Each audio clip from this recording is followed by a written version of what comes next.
À la une ce soir, la colère des habitants de Grand-Bay à Gosier. Ils refusent de quitter leur quartier pour céder la place au projet d'aménagement de la municipalité. La construction d'une vaste zone nautique. 115 familles devraient être expulsées pour cause d'utilité publique. Et le monde de l'aéronautique toujours sous le choc après la mort de Philippe Berchel. Comment un pilote aussi expérimenté a pu s'encastrer dans une maison? Ses amis de l'association Les Ailes Guadeloupéennes n'arrivent pas à se l'expliquer. Le reportage d'ATV Guadeloupe dans un instant. La CUM Avenir continue de faire pression sur la campagne sucrière 2017. Ce matin, ses adhérents bloquaient pour la deuxième journée consécutive l'entrée de l'usine Gardel et la pesée au centre de transfert de Sainte-Rose. Une réunion a eu lieu cet après-midi pour trouver une sortie de crise. Et le conflit se durcit à la communauté d'agglomération du Nord-Bas-Terre. Jlo-Saint-Sapoti a déposé plusieurs plaintes contre l'UTC-UGTG. Le point de non-retour est-il atteint? Le président de la communauté d'agglomération sera notre invité. Bonsoir, je suis heureuse de vous retrouver. Présenté comme un projet pour protéger les populations face aux risques naturels de la zone, le programme de la municipalité du Gosier Grand-Bay de demain peine à convaincre les habitants du quartier. Hier soir, ils manifestaient aux abords de la Nationale pour dire leur colère. Une contestation qui pourrait bien prendre de l'ampleur. Loïs Ignace, Moïse Dexter. Le projet pharaonique de Grand-Bay, qui consiste en la réalisation d'une base nautique, suscite la colère des habitants, car toutes les habitations sont vouées à la destruction. 115 familles sont menacées d'expulsion. Guy est propriétaire de sa maison depuis 1987 et pour lui, pas question de quitter son habitation. Pourquoi Grand-Bay, vous voulez nous mettre dehors de cette façon? Moi, personnellement, comme je dis, je redirai encore, je ne partirai pas d'ici dans n'importe quelle condition et je n'ai pas l'intention de partir. Et nous verrons là, par la suite. Il y a des avocats, nous sommes un pays de loi et de droit. Je ferai ce qu'il y a de droit et on verra bien. Moi, j'espère que le maire rencontre le maire, qu'il y ait un dialogue concret avec lui et lui dire que moi, je ne veux pas quitter Grand-Bay, qu'il fait ce qu'il veut, puis terminer. Séisme, tsunami, inondation. Plusieurs études relatives aux risques naturels menées ces 4 dernières années montrent la vulnérabilité du site. Mais les habitants restent plutôt perplexes et campent sur leur position de rester à Grand-Bay. Nous avons commencé là pour ne pas couler côté site. Pour ne pas néer, c'est eux qui viennent mettre bita rochaillot là pour faire bon comprendre que nous connaissons néer côté site. Quand fait nous comprendre que nous citer que bon bita, besoin mettre nous fond à bois. Et nous les bon en nous. C'est un blague ça. On n'est pas d'accord à ça nous. Nous pas pour rester Grand-Bay nous. Encore dit encore, si avant de faire une sortie, faire ce hôtel là sortie là, faire ce hôtel là sortie. Yo on met là. Yo pire la met là que nous. Il pas faire sortie. Nous n'y avons pas nous lever kay fouiller crabe. D'accord? Nous lever kay pêcher millet. Nous lever en pêche. D'accord? Nous sommes quartier pas comprendre qui démagogie, qui magouille ça. Parce que on peut pas nous trouvons une solution. 3 ans, nous trouvons une solution. Il y a une prédécision, Grand-Bay sera rasé. Alors, c'est comme ça que ça a fait. Hein? Je ne vais pas parler pour le monde de l'hospital et Grand-Bay sera rasé. Mais monsieur Dupont, écoutez bien. Les jeunes de Grand-Bay n'acceptent pas ça. L'association ADGIG déplore le manque de dialogue entre la municipalité et les habitants de ce quartier classé en RHI. Il y a eu un arrêté préfectoral 10 ans que le quartier est en RHI. Quel que soit le projet, doit se faire avec la population. Alors c'est comme si on nous a donné un coup de poignard dans le dos. Les habitants de Grand-Bay poursuivent leur mobilisation dans l'espoir d'être entendus. Et les supputations vont bon train concernant les raisons qui ont conduit l'avion de Philippe Berchel à terminer son vol hier matin dans une maison à Petit-Bourg. Un accident incompréhensible également pour ses amis de l'association Les Ailes Guadeloupéennes. Reportage Isabelle Hameau. Des avions au sol, en signe de deuil. Au lendemain du crash, une ambiance morose règne aux Ailes Guadeloupéennes. On a laissé les avions au sol aujourd'hui et demain en signe de deuil, mais notre activité va reprendre dès jeudi. On va s'occuper des funérailles de notre président, mais ça, on est en discussion avec la famille pour savoir comment ça va se passer, parce que c'est la famille qui décide, comme vous le savez. Et en fonction, on aimerait bien qu'il soit exposé chez nous, mais bon, on verra ça avec la famille. Ça, on est en discussion avec eux pour le moment. Il y a déjà ça. Ensuite, il y a l'activité du club qui doit continuer. On a des jeunes en formation, on a nos pilotes membres qui ont besoin de voler. Il faut que nos avions volent et que derrière, normalement, ça continue. L'accident d'hier a suscité plusieurs interrogations, notamment sur celle du plan de vol. Celui-ci qui avait été déposé, mais de manière restreinte. Dès qu'on traverse la mer, si on va par exemple à Saint-Martin, si on va à Marie-Galante, si on va à Désirade, on doit déposer un plan de vol. Donc on dépose un plan de vol auprès du bureau de piste, on dit ce qu'on fait. On dit qu'on va à Saint-Martin, ça va nous prendre 1h30, et qu'on part à telle heure, on arrive à telle heure. Mais pour les vols locaux, si vous voulez faire un survol de l'île, ou si vous voulez aller à Baïf ou à Saint-François, vous déposez ce qu'on appelle un plan de vol restreint. C'est-à-dire que vous rentrez dans l'avion, vous dites au contrôleur, oui, bonjour, je vais faire un survol de la Basse-Terre, et voilà, je suis en d'essence et je suis tout seul là-bas. Certains riverains du secteur de Carrère-Montebello à Petitbourg ont ébruité avoir aperçu l'avion survoler la zone pendant plusieurs minutes. Autant de pistes à éclaircir. Du côté de l'aéroclub, c'est un coup émotionnel qu'ils vont devoir surmonter pour poursuivre leur activité. Au chapitre social maintenant, le dialogue est complètement rompu entre la direction du centre hospitalier de Capesterre-Belle-Eau et les salariés. Lors d'un dernier entretien concernant le protocole de transfert du personnel, les échanges entre les protagonistes ont mal tourné. Le directeur aurait bousculé un employé selon les syndicats. Les explications de Karen Diamin.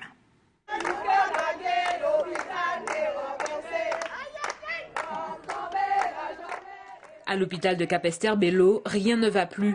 Le dialogue est rompu entre les deux parties, entraînant la reprise de la mobilisation. Je de là, nous avons un directeur qui est plus ou moins borné. Nous demandons simplement ça qu'on crée un protocole de transfert. C'est-à-dire qu'on va sortir dans l'établissement de 49 lits, on va passer dans notre établissement sous 496 lits, sur 7 hectares, donc 4 hectares de bâti, nous demandons qui gêne qui organisation, qui est effectif. Des palais, nous savons quand nous avons fait, en qui nous avons fait, tout simplement. Celle réponse à nous, c'est qu'il bouscule un camarade, il fouille à terre et les pompiers partent. C'est celle réponse de là, nous, des directeurs là, des Capesterre-Belle-Eau. Je de là, nous avons dit clairement, nous ne pouvons pas parler éveil encore. Nous ne pouvons pas parler éveil encore. Nous pouvons négocier en mai d'éveil encore. Aller là, nous pouvons parler éveil l'ARS. Si ce n'est pas l'ARS, nous ne pouvons pas parler éveil encore. Nous ne pouvons pas parler éveil tyran. Réunion intersyndicale, les grévistes n'ont qu'un point de revendication, l'éclaircissement des conditions de leur transfert. Ce qu'on voulait savoir, c'est en fonction des instances de l'ARS, du conseil départemental et de cette direction, ce qu'ils font et ce qu'ils ont l'intention de faire dans le futur pour une bonne prise en charge. Parce que nous avons des éléments qui nous restent un peu troubles par rapport à l'actuel établissement qui a été rétrocédé à la mairie. Et on ne sait toujours pas dans combien de temps on pourra intégrer le nouveau. Alors on se retrouve quelque part un peu plongé dans le néant. Présent sur les lieux, la direction n'a pas souhaité s'exprimer face à notre caméra, nous accusant de faire de la propagande. Chacun son interprétation. Sont-ils eux aussi arrivés au point de non-retour? Après un rendez-vous raté hier matin, les membres du syndicat UTC-GTG sont allés directement à la rencontre du président de la communauté d'agglomération du Nord-Basse-Terre. Leur objectif, contraindre Jocelyn Sapetit à rejoindre la table des négociations. Celui-ci a décidé de porter plainte pour ce qu'il considère comme une intrusion. Il s'est exprimé face à la caméra de Karen Diamin. On écoute ses explications. Après les événements d'hier qui ont nécessité l'intervention des forces de l'ordre, Jocelyn Sapetit, le président de la CANBT, a condamné avec fermeté les actes d'incivilité perpétrés à la mairie de Lamentin. À 2 reprises, il y a eu des intrusions de force avec violence à la mairie de Lamentin. À 2 reprises, j'ai déposé plainte. Donc on verra. Ce n'est pas moi qui décide. Oui, j'ai déposé plainte parce que je ne peux pas admettre que des personnes étrangères, je le dis bien, des personnes étrangères à la mairie de Lamentin puissent s'introduire de force, exiger que le personnel arrête de travailler, exiger à l'administration d'arrêter, faire sortir le personnel et même les administrés qui étaient au sein de la mairie. Je ne peux pas admettre ça.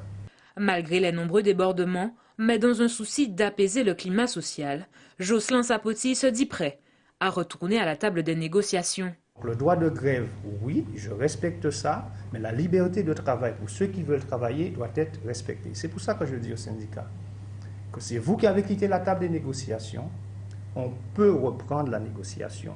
Je suis favorable à ce qu'on reprenne la négociation, mais pas dans une prison. Après cette intervention, la balle est désormais dans le camp des syndicats. Et le président de la communauté d'agglomération du Nord-Basse-Terre est notre invité ce soir, Jocelyn Sapetit. Bonsoir. Bonsoir. Merci d'avoir accepté notre invitation. Pourquoi avez-vous refusé de vous rendre lundi, c'est-à-dire hier, à la table des négociations. La condition était de lever les barrages. Selon notre reporter Karen Diama qui était sur place, ils ont été levés, pourtant vous n'y étiez pas. N'y a-t-il pas là plutôt une certaine mauvaise foi, Jocelyn Sapotti? Alors les barrages n'ont pas été levés. Il y a 5 points d'entrée à la CNBT, il y a un point qui a été débarré. C'est devenu une souricière, un piège qu'on m'a tendu. Je ne serais pas rentré là-dedans. Je suis suffisamment intelligent et puis je n'aurais surtout pas demandé à mon personnel de m'accompagner dans une souricière et mettre en danger mon personnel. J'ai 5 points d'entrée, j'ai demandé que les 5 points d'entrée soient libérés ainsi que les déchetteries, les 2 déchetteries. J'ai moi-même libéré une déchetterie, ils sont allés après rebarrer la déchetterie. Donc ça prouve bien qu'ils n'ont pas l'intention de libérer les lieux. Donc ça c'est la première chose. Mais pour moi c'est une histoire qui est aujourd'hui jugée, puisque j'ai déposé une plainte devant le tribunal de grande instance et qui a pris sa décision. La décision est tombée cet après-midi. L'UTC, UGTG est condamné aujourd'hui à libérer tous les accès de la CANBT. Et là, on attend demain pour voir s'ils respectent ou pas la condamnation. Aujourd'hui, le tribunal s'est prononcé, ils doivent libérer les accès de la CNBT. Donc la balle est dans leur camp. Ce conflit bloque sur la question des chèques déjeuners. En tout cas, on est encore sur ce point des chèques déjeuners. Eux réclament l'augmentation du montant et du nombre de chèques, de ce qu'ils considèrent comme un droit. Mais la loi vous donne raison puisqu'il s'agit d'un avantage social, excepté que dans le cas de la communauté d'agglomération du Nord-Bastère, il s'agit davantage d'un problème d'équité. Certains agents qui bénéficieraient de chèques beaucoup plus avantageux que d'autres. Est-ce qu'on peut arriver à un juste au milieu, arriver à un certain nivellement pour donner en tout cas ce sentiment de justice à tous? Mais bien sûr qu'on peut arriver à ce nivellement. Je signale d'ailleurs qu'on était en train de discuter de cette question quand le syndicat a décidé de quitter la table des négociations et de partir. Et ensuite d'instaurer un rapport de force m'obligeant à négocier sous la contrainte, ce que moi je refuse. Je dis très sincèrement, sur cette affaire-là, on peut avancer. Seulement, j'explique bien, et vous l'avez dit vous-même, ce n'est pas un droit. Ce que la loi nous oblige, c'est de mettre en place l'action sociale. Nous avons mis en place l'action sociale. On me demande aujourd'hui d'augmenter les tickets restaurants. La CNBT, aujourd'hui, est sous le contrôle de la Chambre régionale des comptes.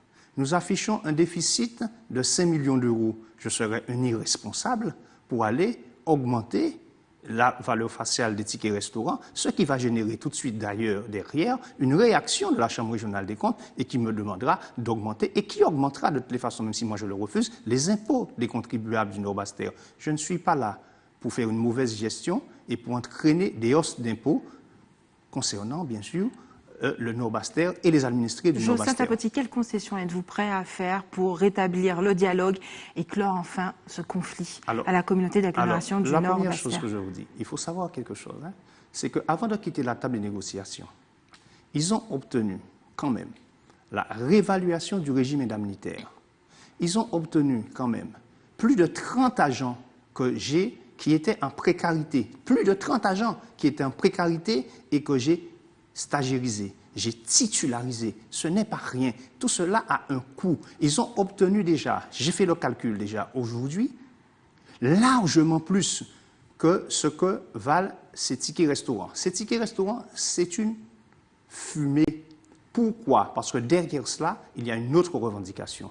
Il fallait trouver un moyen de bloquer. Comme sur les revendications principales et essentielles, j'ai donné satisfaction sur le statut du personnel même, faire évoluer le personnel, j'ai donné satisfaction. Ces gens qui réclament des tickets restaurants, je leur ai donné plus que ça. Mais sur cette affaire-là, il fallait bloquer parce que derrière, ils veulent quoi? Ils veulent tout simplement, grâce à une carte syndicale, qu'un de leurs mandants puisse avoir une promotion. Et ça, ils savent que je dis non. Et sur ça, je leur ai déjà dit que je dirais non. Alors Marc Saint-Hilaire était sur ce plateau la semaine dernière. J'ai entendu et il l'a reconnu lui-même. Il l'a effectivement reconnu, donc vous êtes formel, il n'y aura pas d'évolution de carrière pour Gérard Delvert? Laissez-moi vous dire, je ne vais pas nommer son nom parce que je ne veux pas en faire une affaire individuelle. Je dis tout simplement qu'il y a 3 modalités pour qu'un agent puisse évoluer. C'est le concours, c'est l'examen professionnel. Il est déjà attaché principal? Non, il est attaché.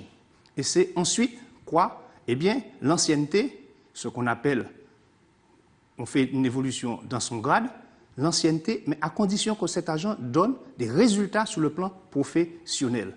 Il n'y a pas de résultats sur le plan professionnel, il ne le mérite pas. Et je peux même vous dire que les agents de la CNBT me disent « On espère, Monsieur le Président, que vous n'allez pas faire ça. » Parce que si jamais je le fais, c'est une grande injustice par rapport au reste des agents qui, eux, travaillent et qui, eux, donnent satisfaction. Ce n'est pas une affaire contre un syndicaliste ou autre, ce n'est pas cela. J'ai des syndicalistes de l'UTC et UTG qui remplissent les conditions, qui sont de bons travailleurs, à qui, d'ailleurs, j'ai donné la promotion. À qui j'ai donné la promotion? Mais celui-là, il ne le mérite pas. Jocelyn Sapotti, est-ce que les négociations vont de nouveau reprendre d'ici demain? Je suis prêt à reprendre la négociation dès que les locaux sont libérés. De toutes les façons, là, aujourd'hui, les locaux seront libérés. Le tribunal a décidé que les locaux doivent être libérés. Alors j'attends que l'UTC, UGTG libère les locaux et on reprendra la négociation. Merci d'avoir accepté de répondre à nos questions ce soir. Autre conflit, les planteurs adhérents de la coopérative CUMA Avenir, vous en avez certainement entendu parler. Depuis hier, ils bloquent l'entrée de l'usine Gardel au Moule ainsi que la pesée du centre de transfert situé à Sainte-Rose. On regarde les précisions de Nathalie Dinan et de Patrick Curie. Merci. Une dizaine de bennes, toutes remplies de cannes, sont en attente devant Gardel, prêtes à être pesées. Malheureusement, c'est impossible. La CUMA Avenir bloque encore les accès à l'usine. Tout se joue au centre technique interprofessionnel de la canne, où la Fédération départementale des syndicats d'exploitants agricoles, ainsi que les représentants de la CUMA, tentent de trouver une issue. Ce n'est pas l'Iguacan aujourd'hui qui est en cause. C'est l'État à donner à la CUMA Avenir, trouver un consensus pour leur donner un délai, parce qu'aujourd'hui on a un dossier, on a tous les éléments qu'il faut qui montrent que la CUMA Avenir a le droit de travailler. Ils ont un délai pour pouvoir travailler. Aujourd'hui on a envoyé une lettre encore au niveau de l'avocat du CUMA Avenir, on a envoyé ça au préfet. Le problème reste complexe, il faut l'intervention de l'État pour permettre à la CUMA de poursuivre l'activité. L'État a dit c'est le Bacan et Bacan a dit c'est pas lui. Donc après discussion, quand on obtient, quand on dit, eh bien, nous prenons rendez-vous dans nous, ou après faire là, et l'avocat a fait le nécessaire. C'est ça qui est sorti pour aujourd'hui, la réunion là. Mais rien n'a changé, c'est la même position là. Donc là, nous sommes partis là pour nous assis base dans nous. Bon, nous avons discuté avec ces bouts-là pour nous voir qu'est-ce que nous avons pas fait. Pour le président de l'Iguacan, c'est un imbroglio administratif.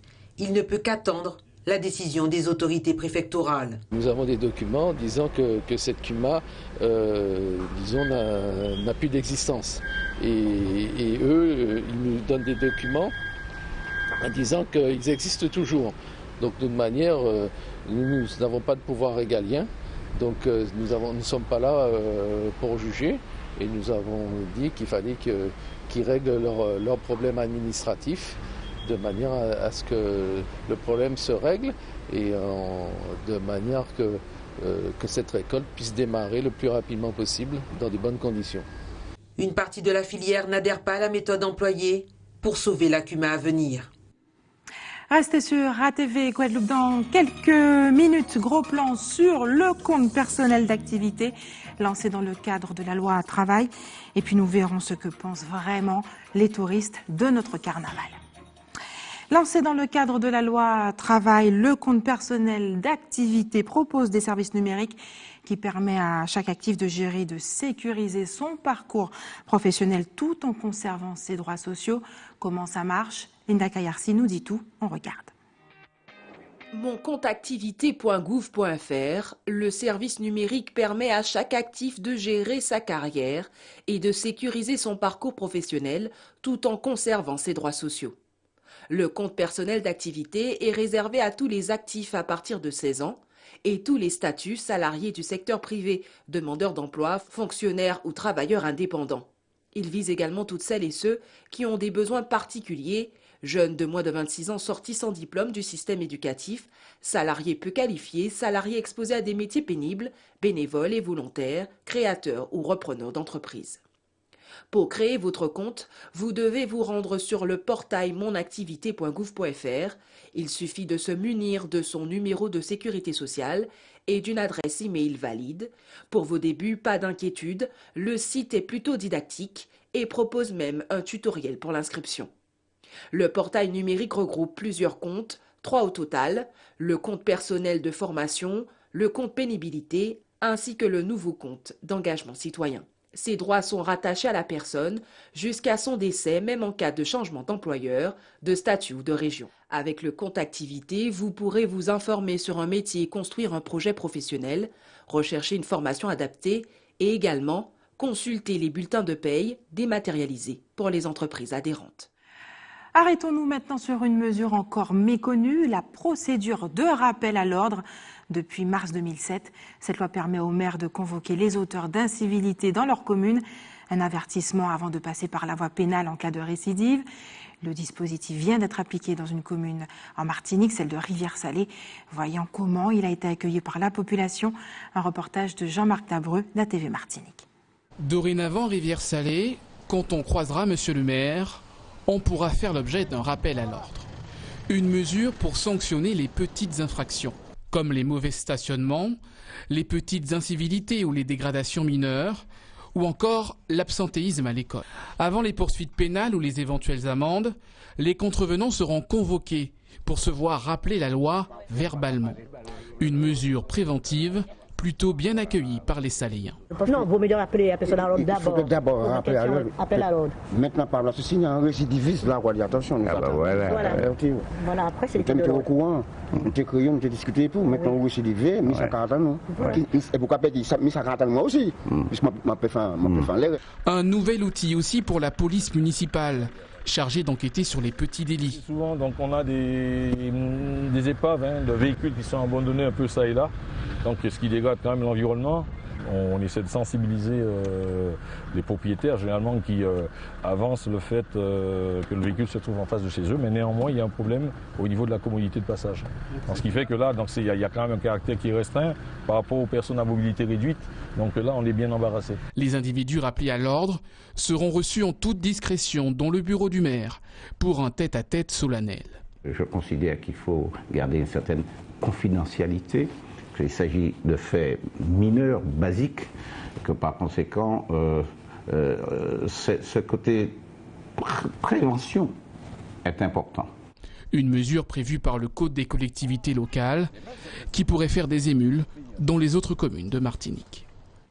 Et chaque année en France, près de 400 000 personnes âgées de plus de 65 ans sont victimes de chutes.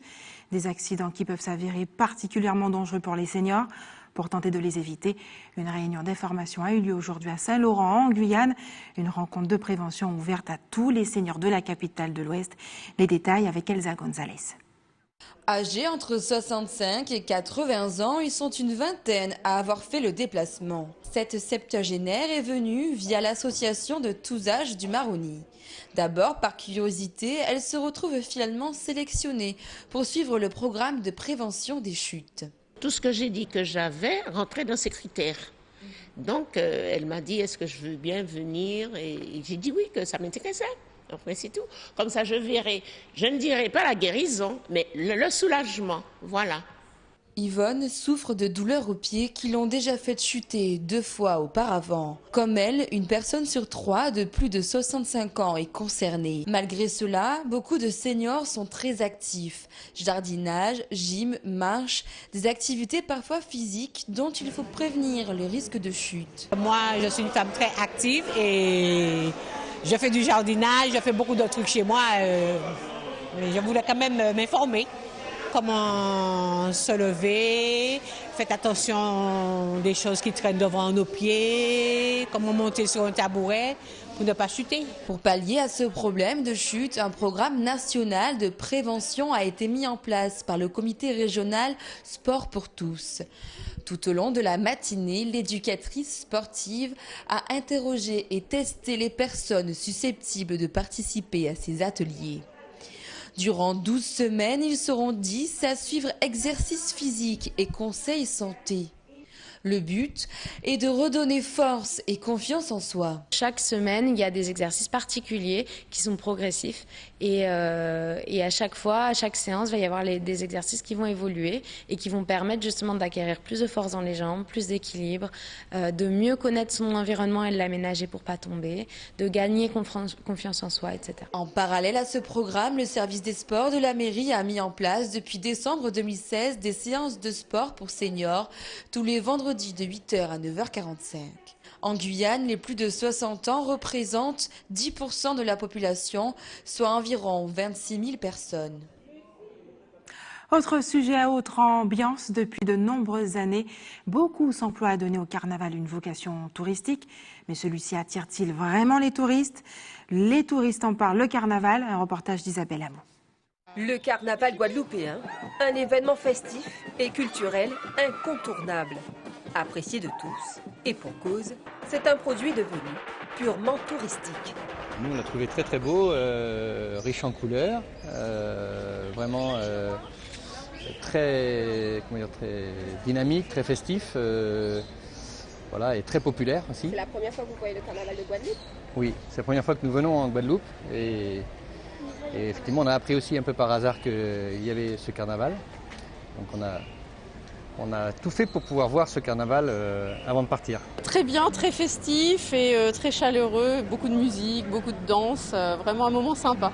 Et en couleur, beaucoup de lumière, là c'était AD, on avait beaucoup des chapeaux colorés. Le carnaval, effectivement, s'en servir pour le tourisme pour faire venir des gens, c'est très très bien. Après, il ne faudrait pas perdre le charme du carnaval vraiment local. C'est vrai que nous, c'est à peu près le seul moment où on retrouve un peu la Guadeloupe en dehors du tourisme. Si ça devient touristique, ça perdra un peu de son charme. Qu'ils viennent de la France hexagonale, voire des États-Unis, la vie reste le même.